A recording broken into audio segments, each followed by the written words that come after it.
Assalamualaikum warahmatullahi wabarakatuh. Alhamdulillahirrabbilalamin. Hamdan syakirin hamdan na'amin. Wassalatu wassalamu ala asyrafil anbiya'i wal mursalin sayyidina Muhammad wa alihi wasallam. Amma ba'd. Alhamdulillah, pada kesempatan kali ini kita masih diberi kesehatan oleh Allah SWT sehingga kita dapat berkumpul pada hari ini dalam pembelajaran PAI kelas 10 dengan melanjutkan bab selanjutnya, yakni bab 3 tentang mempertahankan kejujuran sebagai cermin kepribadian. Nah, sebelum menginjak ke materi inti, pertama-tama marilah kita berdoa terlebih dahulu sesuai dengan keyakinan masing-masing. Berdoa dipersilakan.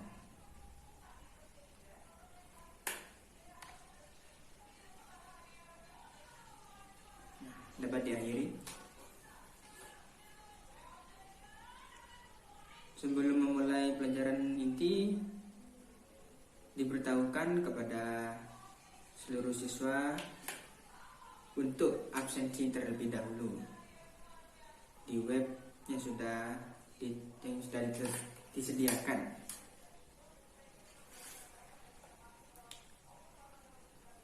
Baik, mari kita mulai pelajaran kali ini. Bab 3 mengenai mempertahankan kejujuran sebagai cermin kepribadian. Nah, di sini ada peta konsep. Nah, nanti kita ini disuruh menganalisis Quran surat Al-Maidah ayat 8, At-Taubah ayat 199, ayat 119, dan analisis hadis terkait dengan kejujuran. Nah, nanti apa yang diperoleh dan diketahui? Nanti dapat diketahui jujur dalam niat, jujur dalam lisan, dan jujur dalam perbuatan.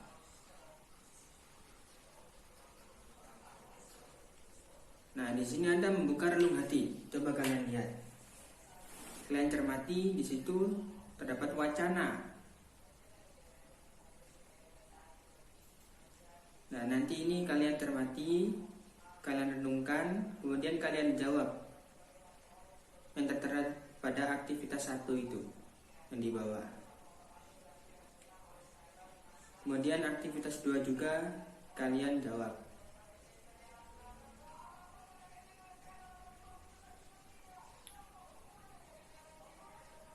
Oke, sekarang kita masuk ke dalam pembahasan, yakni mengenai kejujuran. Mohon disimak. Yang pertama, pengertian jujur. Di situ tertulis dalam bahasa Arab, kata jujur semakna dengan as-siddiq atau as-sidqu, yang artinya benar, nyata atau berkata benar.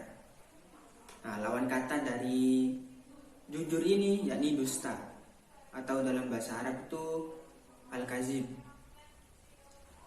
Nah, secara istilah jujur atau as-sidqu ini bermakna yang pertama kesesuaian antara ucapan dan perbuatan. Jadi lisan dengan perbuatan itu sesuai. Yang kedua, kesesuaian antara informasi dan kenyataan. Yang ketiga, ketegasan dan kemantapan hati. Yang keempat, sesuatu yang baik yang tidak dicampuri kedustaan. Yang kedua, pembagian sifat jujur.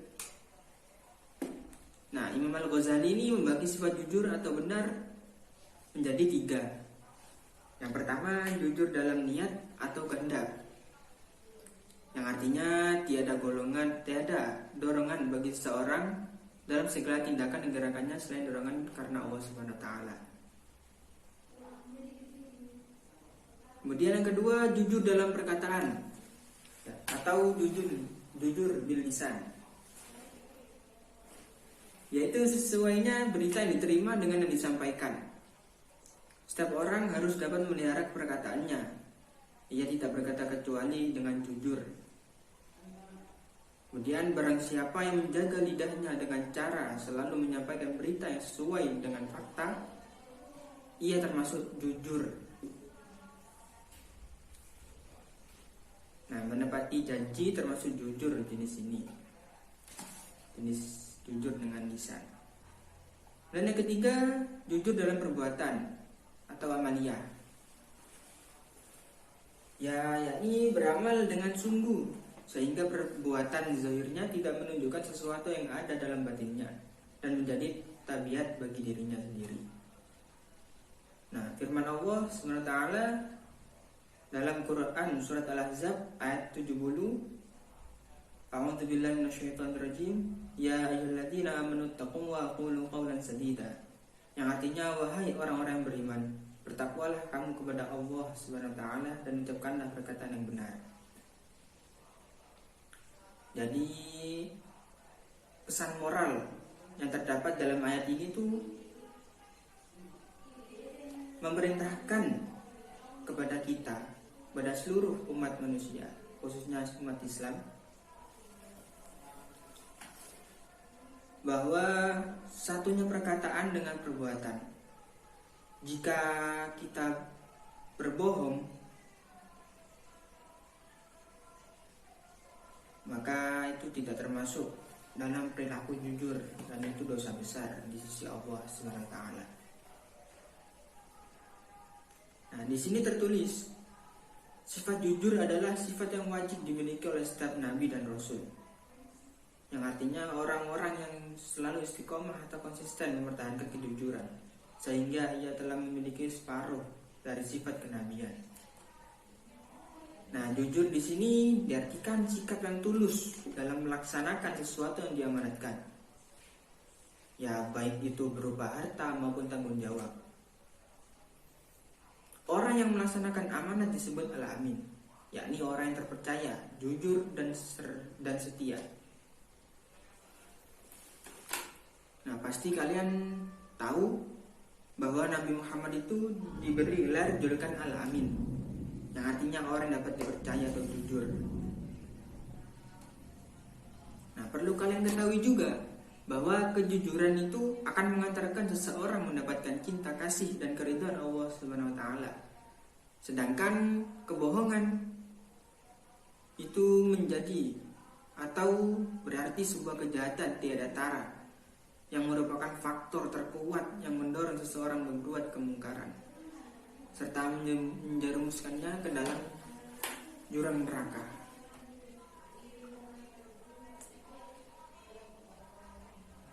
Nah, di sini ada contoh bukti kejujuran Nabi Muhammad SAW. Nah, di situ bisa kalian ketahui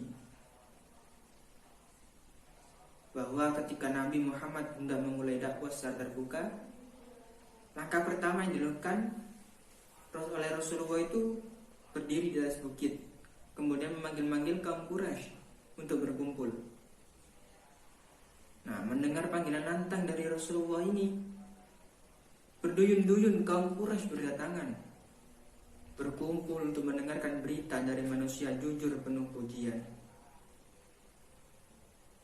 Nah, setelah masyarakat berkumpul dan jumlah besar, beliau tersenyum kemudian bersabda, "Saudara-saudaraku, jika aku memberi kabar kepadamu, jika di balik bukit ini ada musuh yang sudah siaga hendak menyerang kalian, apakah kalian semua percaya?"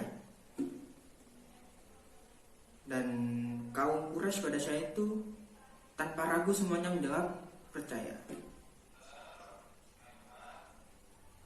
Kemudian Rasulullah kembali bertanya, "Mengapa kalian langsung percaya tanpa membuktikannya terlebih dahulu?" Nah, tanpa ragu-ragu orang yang hadir di sana kembali menjawab, "Mantap. Engkau sekalipun tidak berbohong, tidak pernah berbohong. Wahai Al-Amin, engkau adalah manusia yang paling jujur yang kami kenal." Nah, kemudian yang kedua, ayat-ayat Al-Quran dan hadis tentang perintah berlaku jujur. Nah, di sini dituliskan bahwa terdapat dua hadis, terdapat dua ayat-ayat Al-Quran dalil, yakni Quran surah Al-Maidah 8 dan At-Taubah ayat 119.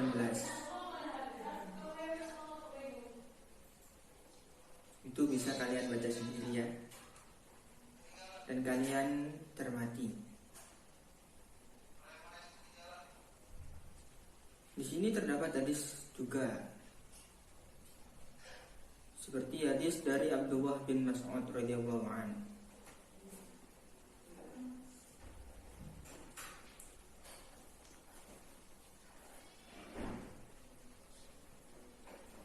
Kemudian di sini, nah kalian lihat yang keempat, pesan-pesan mulia. Itu terdapat sebuah judul, jujur meskipun dalam canda. Nah, kalian pahami, kalian cermati, kemudian kalian nanti membuat resum mengenai pesan-pesan mulia ini. Dan ini jujur meskipun dalam canda. Apa yang kalian dapatkan dari kisah ini?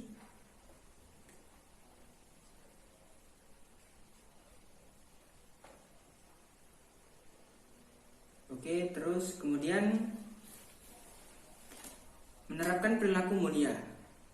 Nah, penerapan perilaku jujur dalam kehidupan sehari-hari ini, baik di lingkungan keluarga, sekolah maupun masyarakat, itu misalnya yang pertama meminta izin atau berpamitan kepada orang ketika akan pergi kemanapun.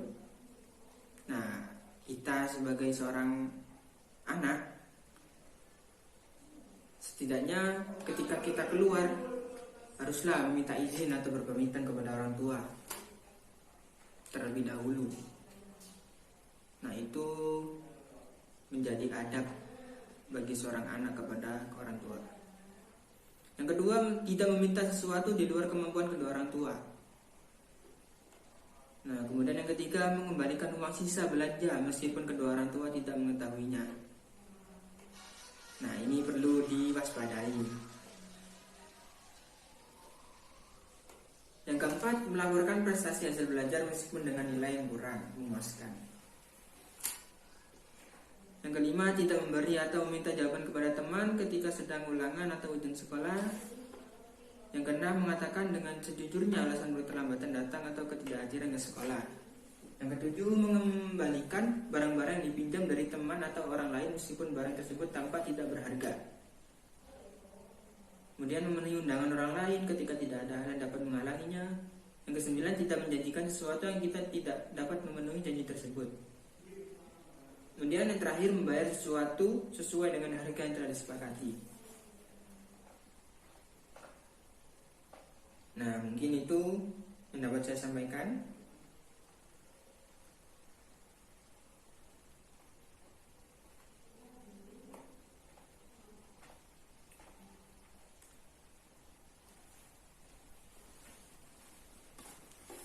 Sekarang kalian dapat mengerjakan tentang aktivitas 1, 2, dan yang ketiga.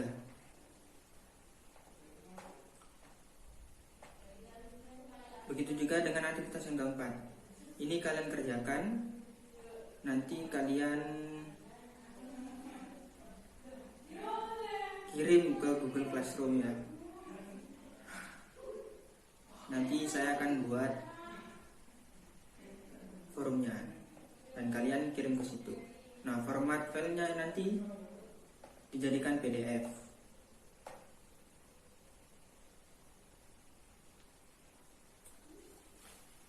Oke, cukup itu dari saya. Jika ada yang bertanya nanti silakan tulis pertanyaannya di grup kelas. Nanti saya jawab. Oke, sekian presentasi dari saya ini.